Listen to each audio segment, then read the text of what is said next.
Alors aujourd'hui, on va entamer notre quatrième cours de communication dans lequel nous allons parler de la communication orale, principalement dans le cadre de la présentation d'exposé. Alors on va tout de suite commencer par notre introduction. Donc il faut savoir que la communication orale est une compétence cruciale dans le monde académique, c'est-à-dire dans le monde universitaire. Vous allez devoir faire des présentations orales et son impact est plus important dans le cadre exigeant de l'exposé universitaire.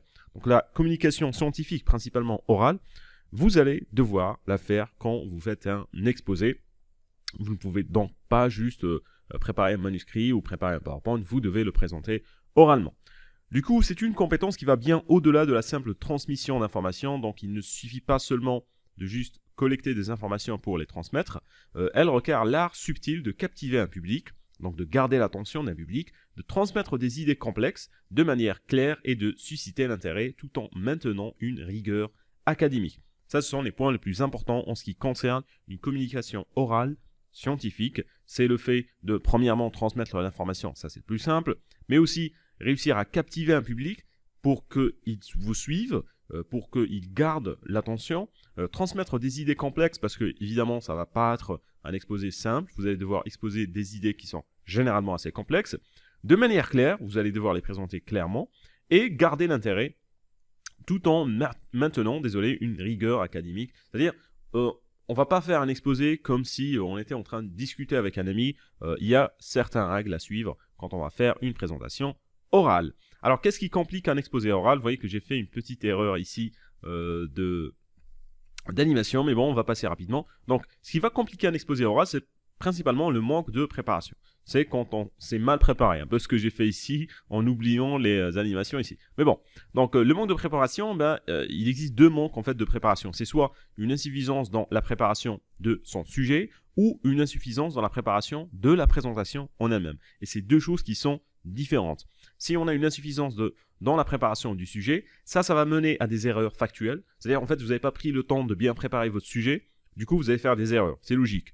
Si je vous donne un exposé et que je vous dis de me le ramener, donc par exemple aujourd'hui, on est le lundi, et de faire l'exposé le jeudi, c'est sûr et certain, vous allez avoir un manque de préparation et vous allez faire énormément d'erreurs. Et aussi, il va y avoir des difficultés lors des questions, parce que vous n'aurez pas maîtrisé votre sujet. Lacune dans la maîtrise du sujet, c'est impossible de maîtriser un sujet en 2 jours. Et surtout, il est fort possible que vous fassiez une présentation qui soit carrément hors sujet. Donc, si vous avez une mauvaise présentation, plutôt une mauvaise préparation, cela va se traduire par une mauvaise présentation. Ça, c'est clair et net. Le problème, c'est ça. Parce que généralement, les étudiants, ils vont bien préparer leur sujet. Le problème, c'est le manque de préparation de la présentation. C'est-à-dire que le sujet, vous l'avez maîtrisé. Vous comprenez, vous pouvez répondre aux questions, vous avez plein d'informations, mais vous n'êtes pas prêt à présenter. Et du coup, ça va mener à des hésitations, je m'excuse, fréquentes pendant la présentation. C'est-à-dire que vous présentez, puis vous arrêtez, puis vous ne savez pas quoi dire, puis vous ne savez pas comment répondre aux questions, bien que, en fait, vous maîtrisez le sujet, c'est juste que vous ne maîtrisez pas encore la présentation orale. Et ça, c'est un point que je remarque très souvent chez les étudiants. Vous allez avoir des difficultés à trouver les mots adéquats, c'est-à-dire que l'exposé est prêt, vous êtes prêt, par contre, vous n'avez pas les mots que vous allez devoir utiliser. Par exemple, vous ne savez pas comment commencer votre exposé, vous ne savez pas comment conclure, vous ne savez pas comment passer d'un point à un autre, vous ne savez pas comment expliquer un schéma. Tout est disponible, tout est devant vous, dans votre diapositive, mais comme il y a eu un manque de préparation de la présentation, ça va mener à des difficultés à trouver les mots adéquats. Bon, adéquat ici, ça veut dire les mots qu'il faut utiliser. Les mots, on va dire, je vais essayer de vous donner une définition ici de adéquat. Adéquat, ça veut dire les mots appropriés, c'est ça, c'est le mot approprié. On va se retrouver avec des pauses prolongées, parce que comme on ne sait pas quoi dire, il faut qu'on va se taire. Et du coup, il va y avoir d'énormes pauses. Donc, pour trouver le mot à dire, pour trouver comment expliquer, on se retrouve avec énormément de pauses. Donc, imaginez par exemple, si j'étais en train d'expliquer maintenant et que je m'arrête comme ça d'un coup, pour trouver un mot. Vous voyez, ça va être lent, ça va être ennuyeux et la présentation ne sera pas aussi impactante. Et enfin, il y aura une absence de fluidité dans le discours parce qu'il va y avoir beaucoup de en fait, ce genre de choses en fait qui vont perturber le discours parce qu'on est en train de réfléchir à ce qu'on doit dire. Donc ça, il faut le régler, le manque de l'insuffisance de préparation de la présentation. Comment faire ça? Eh bien, pour réguler le manque de préparation, pour préparer son sujet et pour préparer la présentation, généralement pour préparer un bon exposé, alors c'est des chiffres généraux, ça dépend ici, mais je dirais ça va aller de 5 à 10 heures. Donc si on fait 1 heure par jour, ça vous prendrait 10 jours pour bien préparer votre sujet. Mais, et c'est là l'erreur que vont faire la majorité des étudiants, il faut passer la moitié du temps que ça vous a pris pour préparer votre sujet à préparer votre présentation. Donc je dirais qu'une présentation bien préparée devrait prendre de 2 à 3 heures de préparation et de répétition. La majorité des étudiants, ils vont passer beaucoup de temps à préparer le sujet, très peu de temps à préparer leur présentation. Alors pour un exposé, ça peut passer, mais après quand vous allez devoir faire votre soutenance, vous allez devoir passer énormément de temps à bien préparer votre présentation parce que le sujet est prêt. Quand on fait une présentation de soutenance, une présentation orale de soutenance de master, on maîtrise le sujet. On a passé 6 mois à travailler sur ce sujet-là. Ce qu'il faut maîtriser après, c'est la présentation. Donc du coup, comment est-ce qu'on va préparer sa présentation? Donc du coup, il faut savoir que dans une présentation orale, il y a 3 choses. Il y a ce que vous allez dire, il y a ce que vous devriez dire, et il y a ce que vous devriez dire pour soutenir l'idée principale et ce que vous pourriez dire. Donc je vais répéter. Pour faire une présentation orale, il y a ce que vous devez dire. Il y a des choses qui sont obligatoires. Vous devez toujours les dire, peu importe la présentation orale que vous allez faire, peu importe l'exposé que vous allez faire, peu importe en fait le module que vous allez faire, il y a toujours des choses que vous allez devoir dire. On va explorer quelles sont ces choses-là. Il y a des choses que vous devriez dire pour soutenir l'idée principale. Donc c'est des choses en fait qui sont pas obligatoires mais que vous devriez faire, et il y a des choses que vous pourriez dire. Donc ça, ils sont pas obligatoires mais vous allez pouvoir les dire, et ça et ça, c'est ce qui va changer en fonction des modules. Ça va être similaire. Et on va parler énormément de ça. Donc on va explorer un peu ce que ça veut dire, ce que vous pourriez dire pour répondre aux questions. Voilà. Donc ici, ce que vous devez dire, ce sont les points essentiels que vous devez couvrir pour garantir une compréhension complète de votre sujet. Donc en gros, ce que vous devez dire, ça va être l'introduction qui doit être amenée de manière concise et, de votre exposé, et une conclusion résumant les points clés. Il y a des choses qui vont être obligatoires dans un exposé. Nous avons par exemple l'introduction, nous avons la présentation du plan, nous avons le développement, on va avoir une conclusion. Ça, c'est des choses que vous allez devoir dire. C'est obligé. Peu importe l'exposé, vous allez devoir les dire. Par contre, il y a des choses que vous devriez dire pour soutenir l'idée principale. Et là, c'est l'utilisation d'exemples, d'arguments, de données pertinentes, de schémas, de graphes, de chiffres, de pourcentages, ça. Donc ça, c'est en rapport avec l'exposé. Vous pouvez les utiliser, ça va changer en fonction de ce que vous allez faire. Parce que des fois, vous n'allez pas trouver de schéma, des fois vous n'allez pas trouver de tableau, des fois vous n'allez pas trouver de chiffres. Donc ça, c'est ce que vous devriez dire. Le fait que vous devriez les dire ne signifie pas qu'ils ne sont pas obligatoires. Si vous pouvez les ajouter, c'est tant mieux. Et là, ce que vous pourriez dire pour répondre aux questions, et ça c'est un point important, c'est préparer des réponses claires et concises aux questions qu'on peut vous poser. Parce que si vous n'avez pas de réponse aux questions, ça va complètement, on va dire, diminuer la puissance et la pertinence de votre présentation. Donc du coup, il faut préparer des questions, des réponses plutôt claires et concises, et être prêt à expliquer davantage certains points, à fournir des exemples supplémentaires ou à clarifier des concepts complexes. Donc là, c'est ce que vous pourriez dire, parce qu'il est possible qu'on vous pose des questions en rapport aux choses que vous avez préparées, mais il est aussi tout à fait possible qu'on ne vous pose pas de questions. Nous, ce qui va nous intéresser, c'est ça. C'est ce que vous allez devoir dire. Et ce que vous allez devoir dire, eh bien, vous allez devoir vous présenter, peu importe l'exposé. Vous allez devoir présenter votre sujet, vous allez devoir présenter votre plan de présentation, vous allez devoir faire une introduction, vous allez faire un développement, et vous allez donner une conclusion. Ça, c'est obligatoire. Ça, c'est peu importe le sujet que vous allez faire, peu importe plutôt le module, peu importe l'exposé en lui-même, le sujet, ça c'est toujours obligatoire. On doit toujours se présenter son sujet, présenter son plan de présentation, faire une introduction, faire un développement et enfin faire une conclusion. Et ce qu'on va faire aujourd'hui, c'est que je vais vous montrer comment faire ça. Donc je vais vous montrer quelques expressions que vous allez pouvoir utiliser, et je vais vous montrer comment est-ce qu'on peut bien présenter son sujet. Donc du coup, on va mettre les 3 en premier, se présenter son sujet, présenter son plan de présentation, parce que généralement, ça vient ensemble. Donc on va se présenter, on va présenter son sujet, et on peut présenter son plan de présentation. Donc se présenter son sujet et son plan. Et du coup, on peut utiliser une expression toute simple comme par exemple « Bonjour à tous, je m'appelle », et là vous allez donner votre nom, donc je m'appelle Mai. Aujourd'hui, je suis ravi de partager avec vous mon exposé sur, donc ça va être le titre de votre sujet. Dans cet exposé, nous allons explorer, et là, les principales questions et thématiques de votre présentation. Alors là, vous pouvez très bien mettre le plan. Dans cet exposé, nous allons explorer, et là vous passez au plan, dans la diapo suivante. Sinon, vous pouvez tout simplement dire, dans cet exposé, nous allons explorer, et là, principale question ou thématique de votre présentation. Donc, pas forcément entrer dans le plan. Ça, c'est si on est en monombre.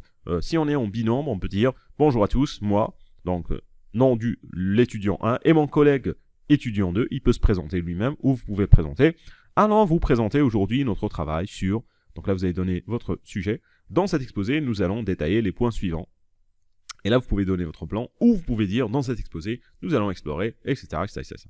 Donc ça, c'est pour la première partie, le fait de se présenter. Après, il faut annoncer son plan. Et ça, c'est important, parce que après la diapositive, on va dire, de la garde, c'est la page de garde en quelque sorte, dans laquelle vous allez mettre votre sujet, le nom du module, le nom du prof, les participants, votre nom, l'année aussi. Vous allez devoir annoncer le plan. Et pour annoncer le plan, il y a plusieurs façon que vous allez pouvoir faire. Donc vous pouvez dire, pour structurer notre discussion sur, et ça va être votre thème, je vais diviser notre exposé en 3 grandes parties. Et là vous avez la première partie, la deuxième partie et la troisième partie, vous allez les nommer. Commençons par explorer le premier aspect, et là vous entrez directement dans l'introduction.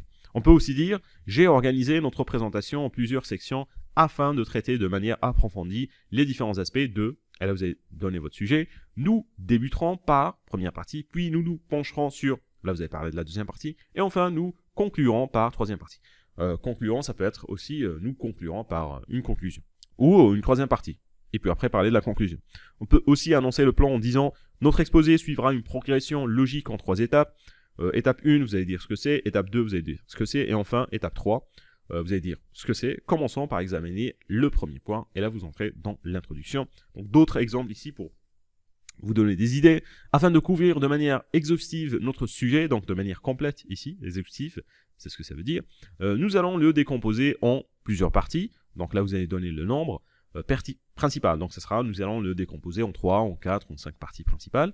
La première partie portera sur, et là vous allez donner le nom de cette partie, donc la première partie portera sur par exemple les définitions, sur l'explication, sur l'épidémiologie, sur les traitements, peu importe, sur la physiopathologie, puis nous passerons à, là vous allez donner le nom de la deuxième partie, et enfin nous aborderons la troisième partie. Bon, alors je vous donne ça, vous n'allez pas devoir les mémoriser, le mieux c'est juste d'avoir une idée sur ça, et de vous préparer en utilisant ces différentes expressions. On peut aussi dire, pour faciliter la compréhension, j'ai organisé notre présentation en 3 phases. Nous débuterons par la phase 1, poursuivrons avec la phase 2 et conclurons par la phase 3. Et enfin, pour terminer, un dernier exemple. Permettez-moi, désolé, de vous donner un aperçu de la structure de notre exposé. Évidemment, vous allez dire ça alors que le plan est affiché dans le PowerPoint. Nous explorons d'abord le point A, puis nous nous pencherons après sur le point B et enfin, nous conclurons avec le point C. Alors là, je vous ai donné d'autres, on va pas tous les lire, je vous ai donné d'autres façons d'annoncer les plans. Ça reste principalement la même chose, c'est juste pour vous montrer qu'il y a plusieurs façons de pouvoir annoncer son plan. Après, il faut faire une introduction. Donc, une fois que vous avez annoncé votre plan, vous allez devoir commencer par l'introduction. Ça, c'est ce que vous devez faire. Vous devez toujours commencer par une introduction. Et dans l'introduction, vous allez pouvoir dire, commençons par notre introduction, ou pour commencer, on peut dire que, et là vous entrez directement dans l'introduction, ou pour introduire notre sujet, il faut savoir que, et vous entrez dans l'introduction, ou enfin, avant d'entrer dans le vif du sujet, commençons par une introduction, et vous allez détailler votre introduction ici. Ou enfin, commençons notre présentation par une introduction, et vous la commencez. Donc, une fois qu'on a fait l'introduction, on peut passer au développement de son exposé, qui va changer évidemment en fonction des exposés et en fonction des modules. Mais il y a certaines expressions qu'on va pouvoir utiliser, je vais vous donner quelques-unes ici. Donc passons maintenant à l'exploration approfondie de, et ça va être le premier titre, le premier point. Commençons par examiner de plus près, et vous allez entrer dans les détails. Vous pouvez après ensuite continuer en disant, continuons notre analyse avec, ça va être le deuxième titre, il est essentiel de comprendre, et là, vous entrez dans les détails. On peut continuer en disant, explorons ensuite, donc le troisième point, un aspect fondamental qui impacte directement. Alors bon, là j'ai mis, désolé, premier point, deuxième point, troisième point, vous n'êtes pas obligé de toujours faire ça. Hein. Par exemple, vous pouvez dire, passons maintenant à l'exploration approfondie de, et puis après, explorons ensuite, et puis enfin, vous dites, continuons notre analyse avec. C'est juste des expressions que je vous donne, que vous allez pouvoir utiliser. Vous pouvez dire, poursuivons notre réflexion avec, un troisième point. Vous pouvez dire, entrons maintenant dans les détails de, cinquième point. Vous pouvez aussi dire, avançons dans notre exploration avec. Donc cela nous amène à considérer et vous expliquer. Passons, donc on peut tout simplement dire, passons au 8e point, au 10e point. Une dimension importante qui influence directement, et là vous allez devoir expliquer. Explorons, désolé, également, un autre point, abordons, on peut dire abordant, en progressant dans notre analyse, attardons-nous sur, et là un autre point, cela soulève des questions cruciales liées, etc. Ça c'est des expressions à utiliser. C'est-à-dire au lieu de dire point 1, point 2, point 3, point 4, point 6, on va dire, commençons par le point 1, passons ensuite au point 2, explorons également le point 3, abordons le point 6, etc. etc. Et on peut aller encore plus loin, hein. Approfondir, on peut explorer, on peut dire penchons-nous ensuite, on peut dire faisons un arrêt. Vous voyez, ça c'est des expressions à utiliser. Faisons un arrêt sur un point, un élément clé qui mérite d'être mis en évidence en raison de son influence sur. Donc ça, on peut le mettre dans pratiquement n'importe quel exposé. C'est ce qui va améliorer la présentation orale. Et surtout, ça améliore en fait le vocabulaire et la façon avec laquelle vous allez pouvoir présenter. Et vous pouvez aussi dire en avançant, concentrons-nous sur, etc., etc., etc. Donc, vous avez le développement, et après le développement, ça dépend de combien de points vous avez, vous allez énoncer la conclusion de votre sujet, et pour l'énoncer, là aussi, il y a quelques expressions qu'on peut utiliser. Le plus simple, c'est on peut dire, en conclusion, revenons sur les points clés que nous avons explorés aujourd'hui, à savoir, et là ce que vous allez faire, c'est en fait donner un petit résumé de ce que vous avez expliqué dans l'exposé, mais vous pouvez aussi dire, pour résumer notre discussion, examinons brièvement, et là vous résumez les points clés qui ont émergé au cours de cette présentation. Vous pouvez aussi dire, faisons le bilan de notre exploration en soulignant les points clés qui ont été au cœur de notre discussion. Et là, vous allez les détailler, vous allez mettre ça sous forme de points. Vous pouvez dire, en clôture, rappelons-nous, et là, vous mettez les points importants qui ont marqué notre réflexion sur, et là, vous mettez votre sujet, et vous mettez ça sous forme de pointillés. Ou vous pouvez dire, en récapitulant notre présentation, retournons à... Désolé, donc ça c'est le point central, c'est-à-dire le point clé, la chose la plus importante dans votre discussion, qui a été le fil conducteur de notre analyse. Et on peut utiliser par exemple pour conclure, gardant à l'esprit que, ou en guise de synthèse, revenons sur, et là vous revenez sur le point principal, qui ont contribué à façonner notre compréhension de votre sujet, ou en terminant, soulignant que, on peut dire en fin de compte aussi, gardons en mémoire le point significatif qui représente les éléments cruciaux de notre discussion sur, etc., etc., etc. Donc vous voyez qu'on peut utiliser plein d'expressions pour énoncer la conclusion. On peut tout simplement dire pour terminer notre exposé, ou en guise de conclusion, ou en récapitulant notre exposé. Et là vous allez mettre les points clés.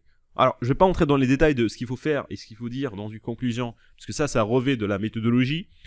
Peut-être si on a le temps on pourra faire ça, mais l'essentiel ici c'est juste vous donner des expressions que vous allez pouvoir utiliser. Donc vous voyez, je vous ai donné plein d'expressions que vous allez pouvoir utiliser. Alors maintenant, pour terminer, quelles sont, les erreurs à éviter dans une présentation orale? Alors ils sont assez évidents. Une fois que vous avez fait un à deux exposés, vous allez facilement pouvoir identifier les erreurs qu'il ne faut pas commettre. La première, c'est la lecture complète. Là, c'est lire intégralement votre discours pour donner une impression de monotonie, qui va donner plutôt une impression de monotonie et entraîner une perte d'attention de l'auditoire. Bon, ça, on sait. Si vous préparez un exposé, si vous mettez toute votre énergie à simplement lire l'exposé, c'est une énorme erreur à éviter et ça va évidemment influencer la note. L'excès de texte sur les diapositives. Donc là, en fait, c'est l'erreur que j'ai faite ici. Regardez, j'ai rempli le texte de diapositives. J'ai fait exprès pour expliquer ça. Donc, excès de texte sur les diapositives, c'est-à-dire on va les charger de texte. Et ça à éviter. Donc, on parlera après de comment organiser un diapositif. Bon, ceux que je fais ici, ils sont pas nécessairement super bons, super beaux aussi. Mais vous voyez que j'essaye de ne pas mettre trop de texte. Et j'essaye de me focaliser plus sur l'explication. Le manque de contact visuel. Évidemment, en faisant un exposé, il faut plus ou moins regarder ses camarades, regarder le prof. Et ça vous oblige à éviter de lire constamment vos notes ou diapositives. Donc le fait de maintenir un contact visuel avec l'auditoire va établir une connexion plus profonde. En gros, il y a une différence entre quelqu'un qui présente en regardant le mur, donc en regardant la présentation, et une autre personne qui présente en regardant ses collègues.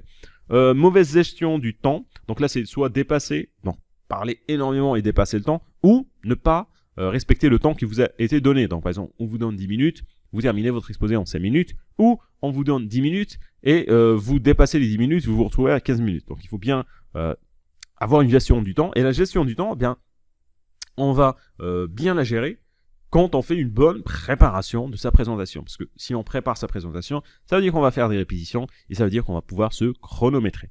Le manque de structure, là aussi, c'est important. Une présentation qui est désorganisée peut rendre difficile la compréhension. Donc, si vous êtes désorganisé, si votre manuscrit, ou plutôt votre présentation, est désorganisée, c'est que vous n'avez pas compris. C'est aussi simple que ça, et c'est que vous allez faire une mauvaise présentation. Et enfin, le ton monotone. Alors, le ton monotone, ça veut dire quoi? Ça veut dire ça. Donc, je vais vous donner un exemple. Si je me mets à lire le texte, un taux de voix monotone peut rendre la présentation ennuyeuse, varier votre intonation pour maintenir l'attention de l'auditoire. Donc ça, en fait, c'est un taux monotone. C'est juste lire, ok? Donc si je fais, par exemple, lecture complète, lire intégralement votre discours peut donner une impression de monotonie et entraîner une perte d'attention de l'auditoire. Alors imaginez que je fasse toute la présentation comme ça, vous allez vous ennuyer. Vous allez énormément vous ennuyer parce que vous n'allez pas pouvoir suivre. Donc ça, c'est le taux monotone. Ce qu'il faut faire, en fait, c'est changer un peu son ton, augmenter des fois, diminuer des fois en fonction de ce que vous êtes en train de dire. Ça vient avec l'entraînement. Alors, je vais pas vous mentir, hein, ça vient avec l'entraînement. Je sais que la majorité des étudiants ont des problèmes d'expression. Il faut surtout pas se laisser intimider. Et surtout, le point le plus important, c'est la préparation. Donc, d'autres erreurs qu'on peut faire, c'est la dépendance excessive au support visuel. En gros, c'est ce que j'avais expliqué tout à l'heure, c'est ça. C'est l'excès de texte ou le manque de contact visuel, c'est-à-dire vous passez tout votre temps à regarder votre diapositive. Le manque de clarté, donc c'est pas clair, ce que vous dites n'est pas clair. Du coup, par exemple, vous pouvez utiliser des phrases qui sont complexes ou des idées confuses. En fait, vous pouvez utiliser des phrases que vous-même vous ne comprenez pas ou que vous avez des difficultés à prononcer. Enlevez-les ou changez-les, c'est aussi simple que ça. Des fois, en fait, il y a des phrases que même moi j'ai des difficultés à prononcer. J'ai qu'à les enlever, comme ça, je me facilite la vie. Et enfin, répéter plusieurs fois la même idée, donc bien qu'il soit important de renforcer les points clés. Donc en gros, ça c'est un peu ce que j'ai fait aujourd'hui, ce que j'ai fait maintenant en fait. Au lieu de juste parler de ça, manque de clarté, expliquer ce que c'est, j'ai juste dit que ça, c'est en rapport à ça. En rapport plutôt au manque de structure. Donc je ne vais pas répéter encore et encore la même idée. Déjà, c'est une perte de temps, premièrement. Et deuxièmement, si je répète toujours la même chose, ça veut dire que donc je l'ai écrit ici, cela peut également donner l'impression que la présentation manque de contenu ou d'idées nouvelles. C'est-à-dire que la présentation, elle manque tellement de contenu et de nouvelles idées que on n'a rien à dire, donc on va répéter les informations. Alors, donc ça c'est le cours en lui-même. Donc je vous ai préparé en plus de ça, donc un document que voici. Donc je vais vous mettre le lien à télécharger, dans lequel j'ai mis en fait toutes les expressions que j'ai utilisées ici. Donc là vous avez par exemple les expressions pour se présenter son sujet, pour présenter le plan, ce que j'avais expliqué dans les diapositives, pour introduire son sujet, pour faire le développement, pour énoncer la conclusion, mais aussi d'autres expressions que voici pour l'introduction. Donc on peut dire, là c'est juste des termes en premier lieu, à première vue, pour ajouter, addition, ainsi, de même, en outre, de plus, deuxièmement, pour énumération, donc là on peut dire d'abord, ensuite, enfin, donc d'abord pour commencer, ensuite, après et enfin pour terminer. Les liaisons et transitions, donc or, par ailleurs, puis, en outre, pour faire une explication, étant donné que, ou puisque, pour illustrer, entre autres, notamment, ou par exemple, pour parler des oppositions, donc on peut dire par exemple au contraire, néanmoins, par contre, pour parler des conséquences ici, partant de ce fait, en conséquence, pour ces raisons, pour résumer, donc en définitive, tout bien pesé, en somme, essentiellement, pour donner une conclusion ici. Et vous avez en début d'argumentation les arguments suivants pour conclure une argumentation, les termes de transition. Donc tout ça, ça peut vous aider à bien améliorer vos présentations orales. Donc je vous ai mis, donc normalement vous allez pouvoir télécharger ça en cliquant sur le lien en bas de la vidéo. Sinon, si vous n'arrivez pas à les télécharger, je peux vous les envoyer sur email. Ça peut vous être extrêmement utile. Donc voilà, avec ça nous avons terminé notre 4e cours du jour. Donc normalement c'est le 4e cours et on va nous retrouver pour le 5e cours. Donc si vous avez des questions, si vous avez si vous n'avez pas téléchargé le document, n'hésitez pas à me contacter directement sur email et on se retrouve pour notre 5e cours.